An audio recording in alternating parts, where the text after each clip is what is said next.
Greetings and salutations. Welcome to Life and Books and Everything. I'm Kevin DeYoung. This is a special bonus episode where we are going to talk about the Biggest Story Bible Storybook. And I am joined by none other than Don Clark. Don and I go back so far. Actually, we don't, but it's been a real joy to work with Don. We're on opposite sides of the country. So we've talked and we hardly ever even see each other. So we're at Yeah. least seeing each other here. Don, thank you for being on the podcast. And thank you most of all for the amazing work you've done with all of this biggest story material. Thank you so much. Well, it's a pleasure to be speaking to you, and yeah, hopefully someday we'll be able to meet in person. I Um, know. it's yeah, no, this project is one of those kind of monumental legacy, once in a lifetime, if that type project, and especially as a believer and an illustrator. So, um, you know, I've done a lot of I spent a lot of time reading over what you've written and pondering how am I going to interpret this on the page. So I'm very familiar with your with your writings. Yeah, that's right. More than you might want to be. So, just tell. We'll talk about this book, but tell us a little bit about yourself and how you got into artistic stuff. You've done a lot of cool stuff for a lot of big companies, but as you said, obviously you're a believer, and that's most important. So, just give us a little bit about yourself and some of the work you've done. Yeah, so my brother and I have always been into design and drawing ever since we can remember. Our grandfather was an illustrator at NASA for over 30 years, so Oh he wow! was kind of he was kind of proof positive that you could make a living, in the arts and in kind of a blue collar fashion. I mean, he punched a clock. He was an illustrator. That was his job. And um, I think when people think of artists, they think of starving artists or they think of painters or something like that. And he was, uh, you know, kind of the conduit for us in terms of like, okay, yeah, we could make a career doing this. Um, we've been doing it professionally for 22 years now, which is crazy to say. Wow. And yeah, most of our work is commercial illustration for clients. However, over the last 10 years, it's I'm doing a lot more books and we're kind of releasing our own products and things like that. So I think the, one of the things I love about what I get to do is I never know who's going to call. I don't. We've done stamps for the post office and books and murals, and it's a lot of fun, and we're super thankful. Yeah, that's great. Uh, Lots of things I'd love to ask about there. Let me just go back to The Biggest Story, which came out, I forget when, several years, a number of years Yeah. ago. And so I had this idea, it'd been sort of a dream of mine. I'd written this sermon for my congregation, a Christmas sermon, and I kind of told the story up to the Christmas point. And I even said at that, this is over 10 years ago, I said, oh, Wow. I can't draw worth anything. I would love to someday this be a book and just picture parents and kids and grandparents sitting down around the fire reading this Christmas story. And then I told more of the story and went to the resurrection and sort of made it the whole sweep of redemptive history. And Crossway said, yeah, we'd like to, but boy, children's books are really hit or miss, Hmm. and they are a lot of time. They're money to produce, and sometimes they just don't do anything. But sometimes they do. So they were willing to take a chance on it, and I didn't know exactly what I wanted the illustrations to look like, but I knew what I didn't want them to look like. Right. I didn't want it to, and no offense to all these things I'm going to mention here, but I didn't want it the old school Sunday school sort of comic book kind of Hmm. drawings. I didn't Hmm. want a Disneyfication version with great big saucer eyes and soft Right. Right. features. And I didn't want it, so kind of avant-garde that you looked and you're like, oh, well, that's artsy, but I'm not sure I want Right. to look at it. Right. So they actually went through a lot of, hey, what about this? What about this? And I kept saying, yeah, that's not it. That's not it. That's close and not. And then they showed some of your work, and it really was immediate. This is really, really amazing. How did you come up with? Now, I've seen other work you've done, and there's similar concepts and colors, but how did you come up with the scheme and the colors and what you wanted to do for the biggest story, which you've carried over into this storybook Bible? And I think it's fair to say, if imitation is the sincerest form of flattery, you really have you've come up with a style that now I see other people in Hmm. fine way, but other people doing something that looks similar, and they're trying Hmm. to get the Don Clark look. So, how did you come up with the look that you wanted? Yeah. So, great question. I mean, I think as a commercial illustrator, I'm always thinking about what is the task at hand. I'm being asked to do something for a specific client or company. Who's the audience? We worked with Target for 13 years. With doing in-store graphics and products for them. So we know their audience, and so that's part of kind of my job as a commercial illustrator. With this project, I actually had gotten asked from Crossway, hey, do you know of anyone that would want to do this? Almost like asking me for recommendations, and I said, Yeah. what if I tried it? And they were like, serious? You'd be into that? And I'm like, well, I collect vintage children's Bibles and all kinds of just old books. So I've as a Christian and as an artist, I mean that's like a bucket list thing. So um, kind of like yourself, I didn't want it to be, cartoony and fluffy and, earth tones. Obviously, we know what it looked like back then, but I really wanted um, I wanted to be heavily stylized while keeping the truth intact, right? And something Right. that would draw kids and families in. Again, my love is like 1940s to 1970s illustration. Mm, So kind of that sweet era that my grandfather worked in. And mm, I have some beautiful Bibles by this couple, Alice and Martin Provenson. They're both passed away at this point, but I just love their Bibles that they did. And so that was kind of the gold standard. And so I was heavily influenced by them, but also I want it to be my own thing and its own thing and have it live in modern times, but also feel like, gosh, I want this needs to look great in 100 years. Like so. There's a lot of thought went into that, and what's pretty cool is one of the things I'm most proud of is it's kind of like its own. eh, I kind of created this world that I hadn't seen before in yep. Bible stories and children's Bibles, which is super cool. And again, going back to like the things you didn't want to see, I wanted to see kind of those stories told in a stylistic and special way, but I also wanted to create uh, more abstract pieces that spark dialogue between parents and children. And maybe it doesn't, maybe it's a beautiful image, but maybe the child doesn't understand it right away. And then mom and dad can go, oh, this is what I see here, what do you see? And yeah, so that was, when I was at Crossway, one of the things that I thought was pretty cool is, someone said, what I love about this book is you never know what's going to be on the next page. Yeah. And that was that was cool to hear, because so many times you kind of expect the same exact type of thing. And Right. so anyways, Right. yeah, that was my that Well, was it's my vision. Well, you absolutely succeeded, and I'd be saying that even if I wasn't the author of it. I think Yeah. everyone agrees with that. Just the gifts the Lord's given you and the hard work.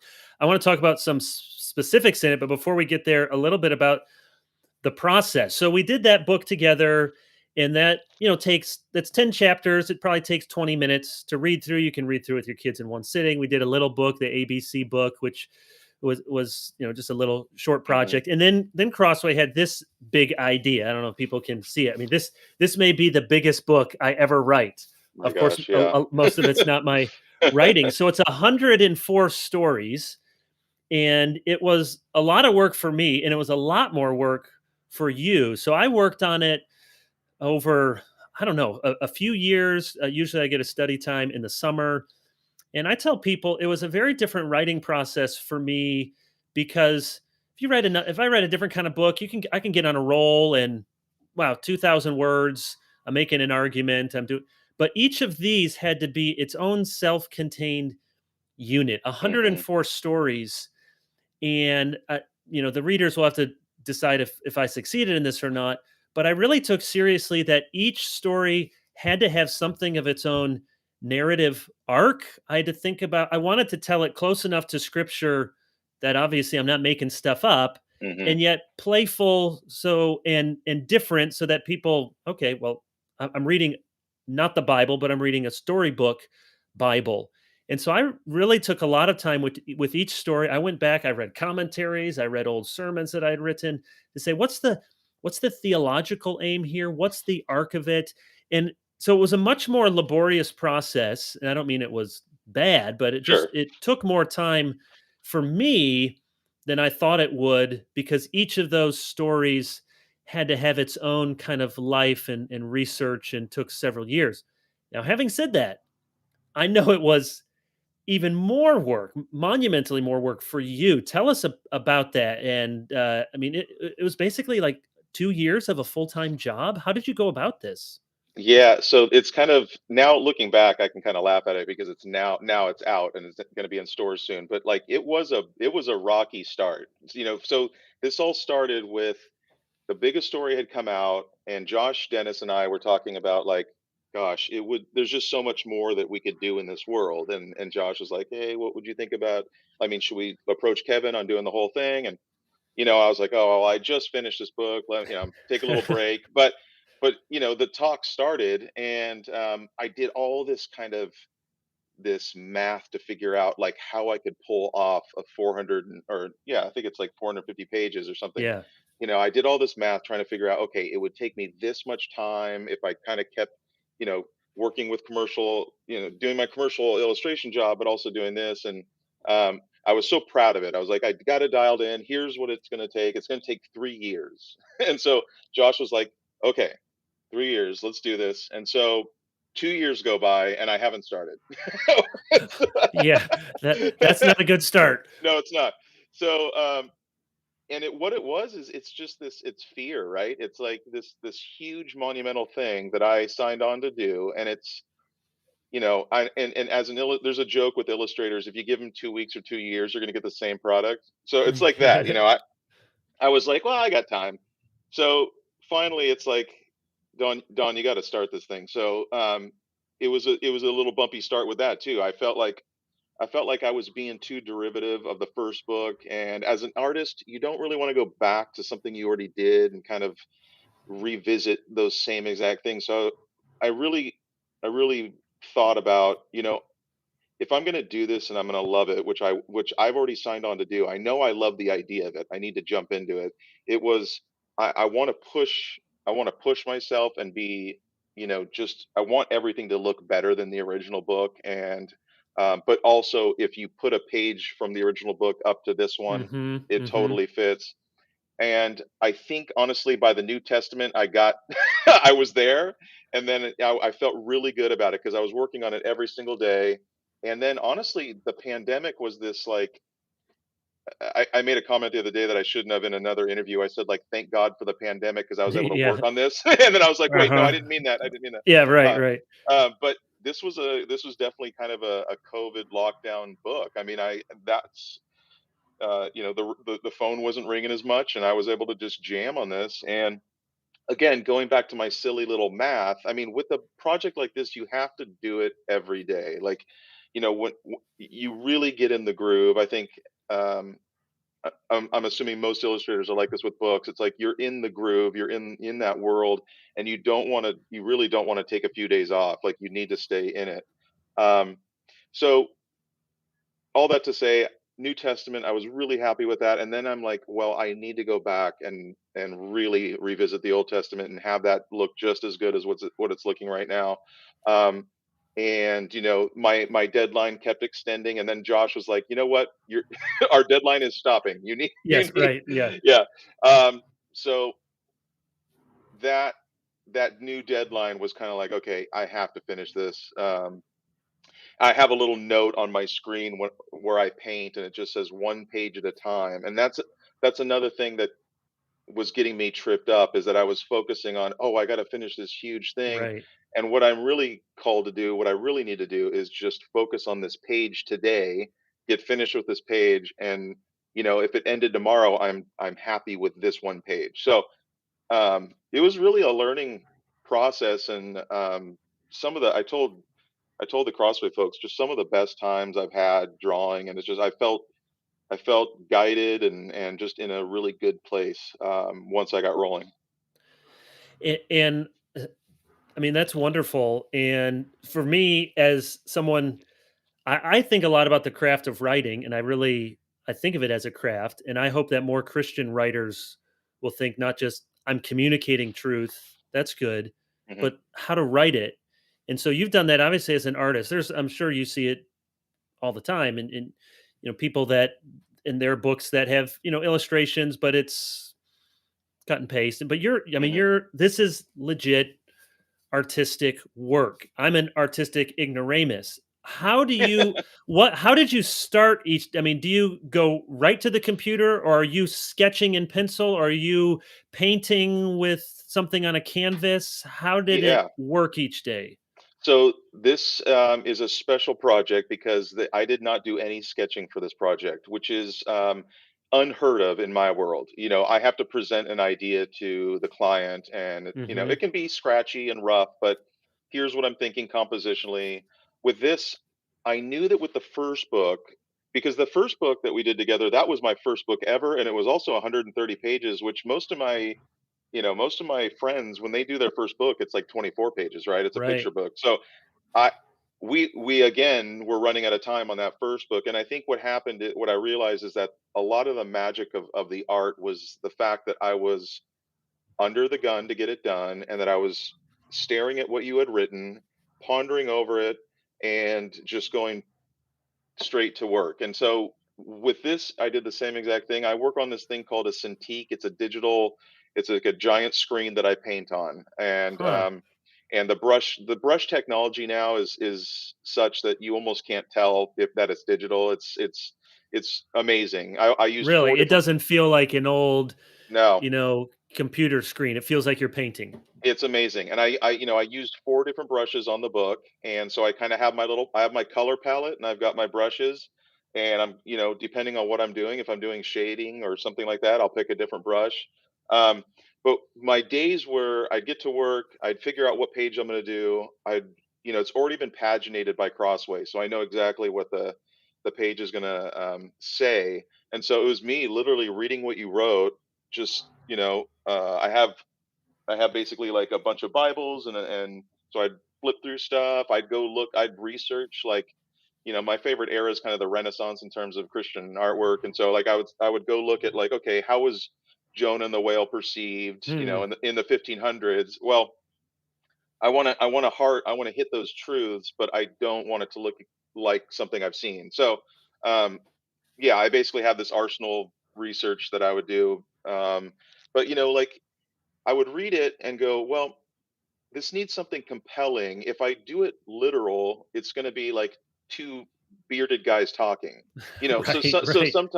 sometimes I would go. So there's a lot of times where the I would take the general thought or theme that you're hitting home on that page, and do a piece on that.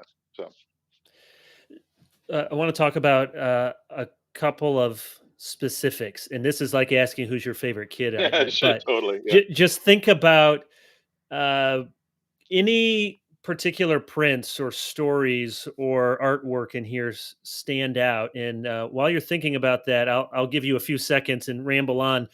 We have, I'm so excited there can be some prints. So with the first book, there are some prints available, Hmm. and I have one here in my office. You can't see it, but of Jonah and the whale. My daughters have the one you did of Mary hanging up. So there were several that you could just buy and print, and they Yep. really make just outstanding artwork on their own. And one of the things I love about the work you've done, Don, so there's colors. You said you didn't want it earth tones. You didn't want it to look like, realistic desert Right. Middle East. So there's lots of pop and bright, and yet it never. So it's not somber, but it's not chipper. It's Hmm. just it's bright, and there's some pictures that are so, dare I say, majestic, like some of the pictures in Revelation and New Heavens, New Earth, that just have a lot of pop and bright Hmm. colors, and it just a really wonderful artistic rendering that produce in you, wow, I want to go there. And then you have the ability in some of the other pictures. I'll tell you, my boys like the pictures with skulls Yeah, floating in totally. blood, Totally.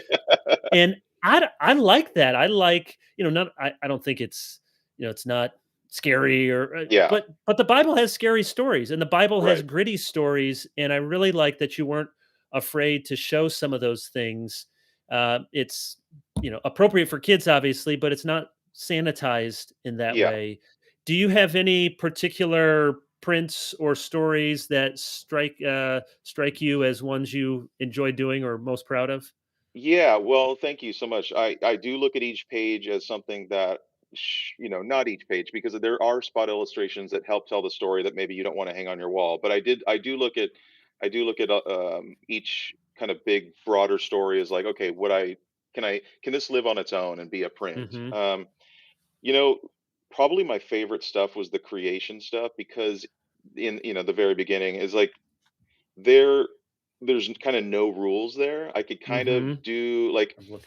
you know, how would this look, in my mind, how does this look? The creation of like, and this, how do you like show this in art without trying to be literal of like God speaking this into existence or whatever. So it's just I had a lot of fun with kind of the creation of Adam and Eve, and I'm depicting like the rib cage, and there's just that was fun. Some of the obviously Daniel in the lion's den. There's like Jonah. There's kind of these big stories I wanted to.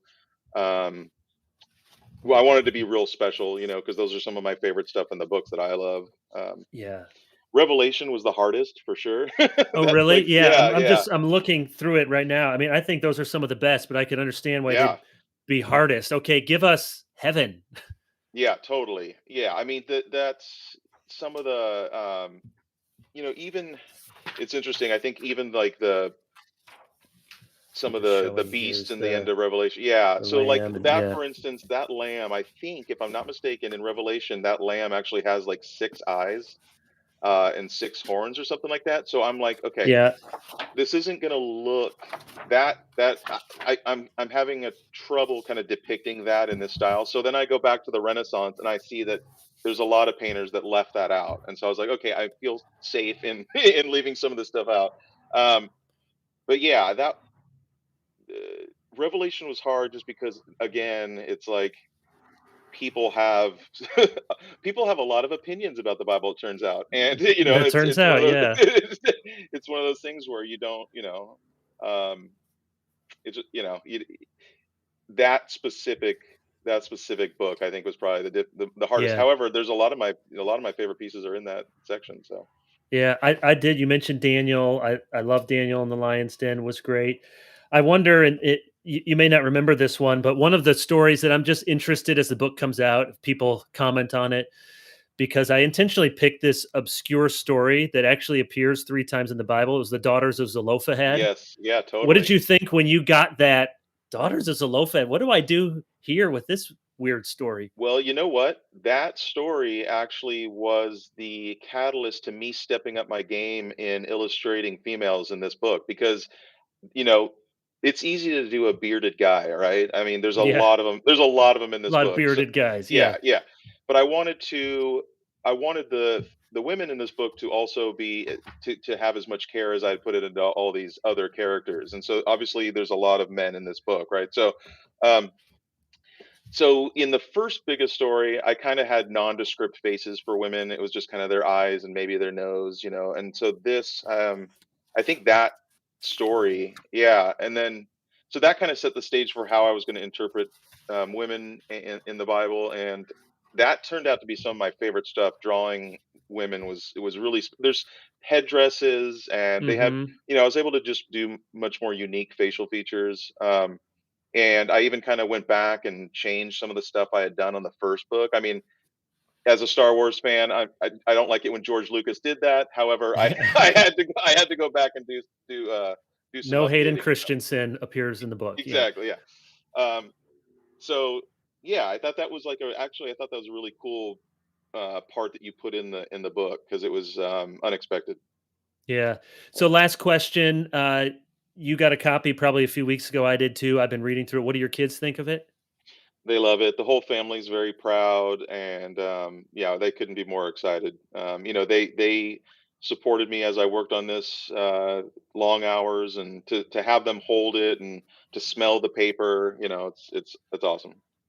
Well, I just want to say again, it was a real privilege to work with you. And if people think of the biggest story, first of all, as Don Clark's book and Kevin DeYoung wrote along with his illustrations, it'd be fine. You did so much work and really exceptional work. So thanks for doing it. And thank you to Crossway who Oh yeah, put us up to this monumental task. I remember I hesitated several years ago. I thought, this is going to take at least several years right. of not my nonstop time, but But making yeah, this a priority. And just some of my friends said, yeah, but with Don doing it, and I mean, if this comes out right, this could be the sort of thing that ends up in families' bookshelves for generations. I mean, that's up to the Lord, and I I don't want to be hope so. Yeah. presumptuous, but Well, thank you, Kevin. I wouldn't be here with if you hadn't had that initial idea, and I'm so appreciative of your trust, honestly, because I've done other books, I've worked in this world for a long time, and it doesn't usually go as this smooth. So thank yeah. you. Well, Yeah, thank you, and thanks for taking the time to be here. Look forward to see what your next projects are, and getting the cool NASA posters I've seen you do, and I didn't know that awesome. about your grandfather, so that's a Yeah, great yeah, connection. So, thank you, Don, and thank yeah. you Of to our course. listeners. Until next time, glorify God, enjoy Him forever, and read a good book, and maybe even one with good pictures.